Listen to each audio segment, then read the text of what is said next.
Pada suatu hari di masa depan, ditampilkan seorang gadis yang berada di sebuah ruangan sedang berhitung seolah menantikan sesuatu. Tak lama berselang, dua orang prajurit datang mengarahkan senjata serta meletakkan gadis itu di sebuah kursi roda dengan keadaan terikat. Bahkan untuk menoleh saja, dia tidak bisa. Meskipun diperlakukan tidak layak, namun gadis itu tetap bersikap ramah. Selain itu, dia juga cukup cerdas dibandingkan dengan teman-temannya yang lain. Ya, tidak hanya gadis bernama Melanie, tapi ada sekitar puluhan anak mengalami nasib yang sama. Pagi itu, sama seperti pagi-pagi sebelumnya, mereka dikumpulkan di sebuah ruangan untuk diuji kemampuan otaknya.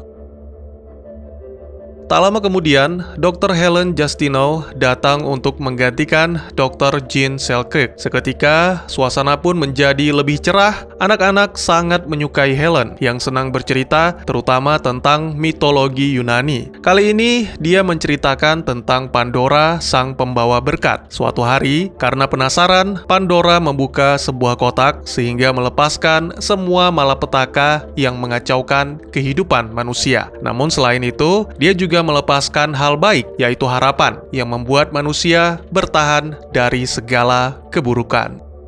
Pandora opened up the box, and they have afflicted mankind ever since. Is the good thing that makes you be able to stand all the bad things? Saat tengah malam, Melanie kembali berhitung sebelum menyembunyikan foto-foto kesayangan. Gadis itu melihat seorang ilmuwan senior bernama Caroline Caldwell. Dia mengajukan beberapa pertanyaan tentang logika yang sulit untuk dijawab, mencatat beberapa hal, serta meminta Melanie untuk menyebut satu angka antara angka 1 sampai 20. 13. Thank you.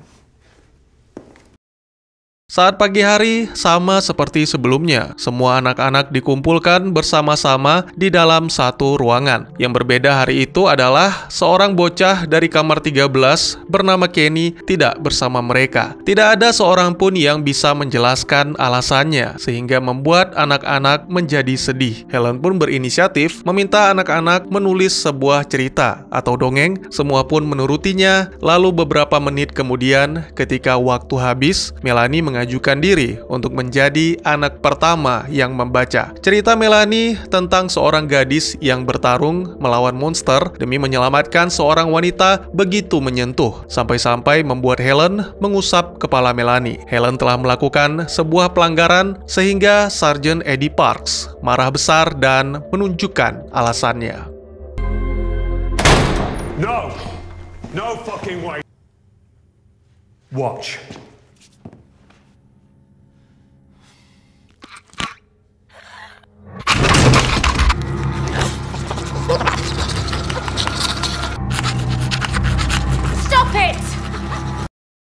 Ya, itulah sepenggal kisah pembuka dari film yang akan saya ceritakan. Berjudul The Girl with All the Gifts, sebuah film fiksi ilmiah yang rilis di tahun 2016, garapan sutradara Colm McCarthy dengan sederetan aktor ternama yang memerankan para karakternya. Baik, tidak usah berlama-lama, mari kita langsung melanjutkan ceritanya. Eddie sangat berharap pertunjukan menyeramkan itu bisa menyadarkan Helen agar tidak lagi mengulangi perbuatannya. Beberapa waktu kemudian, ketika dikembalikan ke ruangan, Melanie yang merasa marah menyumpahi Eddie itu membuat ikatannya tidak dilepaskan sehingga Melanie terpaksa tidur dalam keadaan duduk. Perbuatan kejam itu diketahui oleh Dr. Helen. Dia langsung meminta tolong kepada para prajurit, namun karena tak ada jawaban, Helen pun nekat masuk untuk melepaskan ikatan Melanie.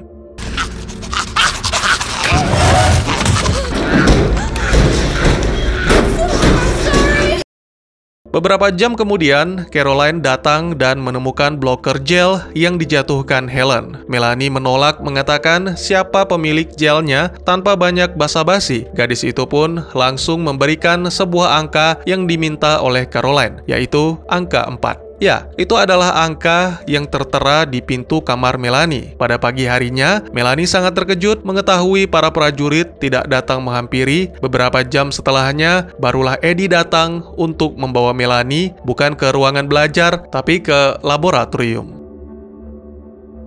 Di sana Melanie bertemu dengan Caroline, Jean, dan melihat otak bernomor 13 di dalam sebuah wadah. Karena sedang terjadi kekacauan, Eddie langsung meninggalkan tempat itu dan meminta para dokter untuk mengamankan diri. Sebuah pertanyaan yang sama tentang nasib kucing di dalam kotak kembali diajukan, dan kali ini Caroline memberikan jawabannya, yaitu misteri. Sama seperti alasan mengapa Melanie berada di laboratorium. Mendadak Helen menerobos masuk, memaksa Caroline dan Jean menghentikan operasi otak yang akan dilakukan terhadap Melanie. Tentu saja Caroline menolak. Hal seperti itu sudah ribuan kali dialami dan itu tidak akan menghentikannya untuk menemukan vaksin.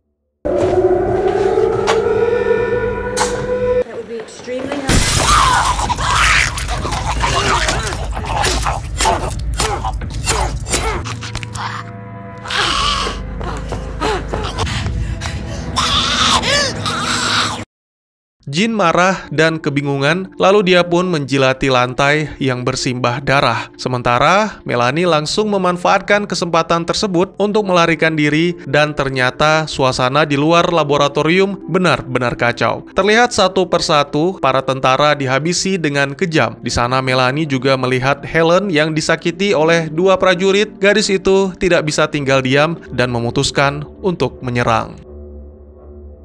Sama seperti setelah memakan belatung, mendadak Melanie tak sadarkan diri. Di tengah-tengah kebingungan, Helen yang menolong Melanie mendapat tumpangan, sehingga wanita itu pun segera membawa Melanie pergi. Sangat mengejutkan, ternyata di dalam truk itu juga ada Dr. Caroline dan Sarjan Eddie yang langsung mengarahkan pistolnya ke Melanie. Helen pun terpaksa meminta Melanie melarikan diri, tapi mau berlari kemana? Tempat itu terlalu asing baginya. Sementara Eddie dan pasukannya memeriksa persediaan makanan di dalam truk, Helen menghampiri Melanie untuk berterima kasih karena telah menyelamatkannya. Perjalanan berlanjut ke selatan dengan membawa Melanie ikut serta karena Caroline membutuhkannya untuk melanjutkan penelitian. Semua sepakat agar gadis itu diikat di tempat yang lebih layak setelah sebelumnya terjadi pertengkaran sampai-sampai Helen melayangkan tamparan keras. Lagi-lagi karena Caroline yang mengusulkan untuk mengikat Melanie di bawah mobil. Sama sekali tidak ada makanan di dalam truk, jadi dalam perjalanan mereka hanya bisa mengkonsumsi air. Beberapa waktu kemudian, mereka berhenti di dekat sungai untuk mengisi botol-botol minuman. Sebelumnya Eddie sudah menjelaskan bahwa prajurit harus memasang peredam, namun salah satu prajurit mengabaikannya sehingga sebuah tembakan memancing para pemangsa. Jesus Christ, I set suppressors! Move. Let's go. Go! Go!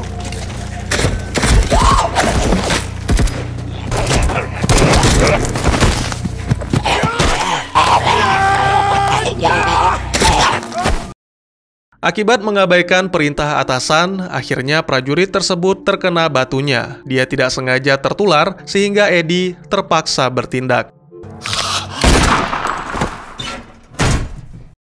Untuk sementara, mereka harus berlindung di dalam truk, menunggu para pemangsa yang disebut The Hungry pergi. Helen menenangkan Eddie yang ketakutan karena itu sebenarnya tidak perlu. Melanie telah dipakaikan topeng dan diborgol, jadi tidak mungkin gadis itu akan menggigit. Ya, dari gigitan dan cairan tubuh, Melanie bisa menularkan penyakit yang bisa mengubah orang menjadi apa yang mereka sebut The Hungry. Caroline menambahkan bahwa itu akibat infeksi jamur atau nama lengkap Ophiocordyceps unilateralis. Sangat disayangkan, mereka terpaksa melanjutkan perjalanan dengan cara tradisional karena peluru melubangi tangki bensin. Tujuan mereka selanjutnya adalah London yang dipenuhi dengan para hungry, namun di samping itu juga terdapat banyak makanan di sana, serta radio komunikasi untuk menghubungi pusat kendali, meminta agar dikirimkan bantuan. Akhirnya, perjalanan pun dimulai dengan ditemani oleh penjelasan Melanie tentang sungai terpanjang kedua di Inggris, serta kota London. Beberapa jam kemudian, sesuai dugaan, terdapat banyak toko makanan dan supermarket yang telah ditinggalkan serta ribuan Hungry. Tidak ada pilihan selain melewatinya. Dr. Caroline menjelaskan bahwa Hungry menggunakan indera penciuman, maka menggunakan blocker gel akan membuat mereka tak terdeteksi. Selain itu, mereka juga harus bergerak secara perlahan karena pergerakan tiba-tiba dan suara akan membuat para Hungry terbangun.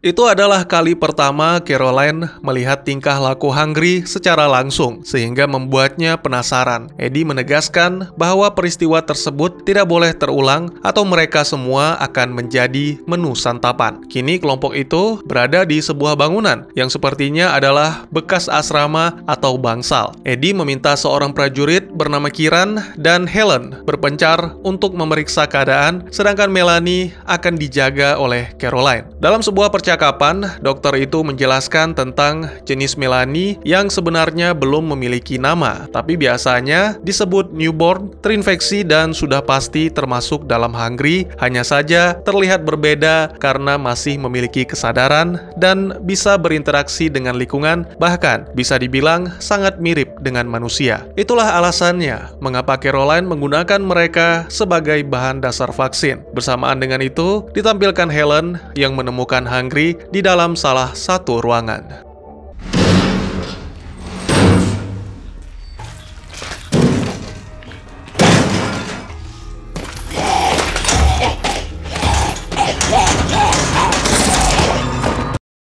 Malam harinya, Helen meminta maaf karena tidak bisa menemukan makanan untuk Melanie. Namun sebagai gantinya, wanita itu menemukan pakaian dan sepatu, berharap bisa mengalihkan rasa lapar Melanie sampai besok pagi. Malam itu, Helen berbincang dengan Eddie tentang tim penyelamat, tentang Melanie, serta tentang kehidupan mereka masing-masing di masa lalu. Helen mengaku bahwa dirinya sama sekali bukan orang baik. Dia juga tidak mengerti mengapa Melanie menganggapnya seperti Tuhan, dan itu membuat Helen tidak bisa menjauh.